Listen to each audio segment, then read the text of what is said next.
Okay, human population growth.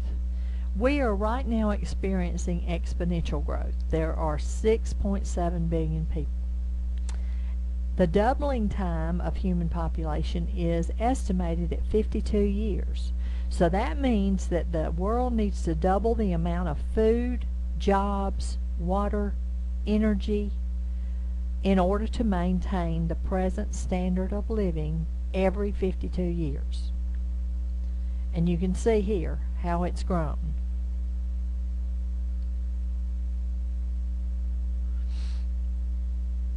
Now let's look at the more developed and the less developed countries. More developed countries would be countries like North America, Europe, Japan, Australia. Slow population growth, high standard of living, and a demographic transition has occurred. So our population growth has stabilized. We've got a decreased death rate and a decreased birth rate, so it's stabilized. But our less developed countries, like Latin America, Africa, and Asia, they have rapid population growth, a low standard of living. Most of them live in poverty. And there are strategies to reduce the population growth, like family planning programs and a social progress where there's less desire to have large families, and this will raise the status of women, and women are starting to delay the onset of childbearing, or these are the programs that they're trying to get these people in these areas to start doing. They're trying to educate them about their population. Our age distributions are also different, where we have pre-reproductive, reproductive, and post-reproductive.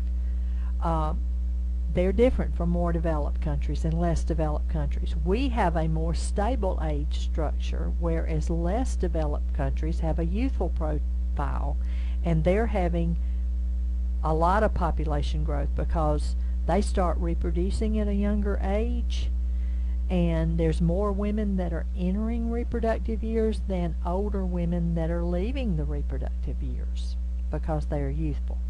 And you can see the at the top, that's the more developed countries, whereas at the figure B, that's the less developed. You've got more reproductive, pre-reproductive, and reproductive. So we're approaching stabilization, but they're going to continue to increase for quite a long time. Now, what's the environmental impact of a population? We measure it in terms of the size of the population, the resource consumption per capita, and the pollution that's caused by the resource consumption. There's two types of overpopulation. There's overpopulation because of population growth. This is more obvious in the less developed countries. And then there's overpopulation due to increased resource consumption that's more obvious in the more developed countries. Look at this picture. Figure A is showing population. More developed is 22%, less developed is 78%. But if you look at hazardous waste production in figure B, more developed produces 90% of hazardous waste production. And if you look at consumption of fossil fuels, more developed consume 60%. More developed consume 75% of paper. More developed consume 80% of metals.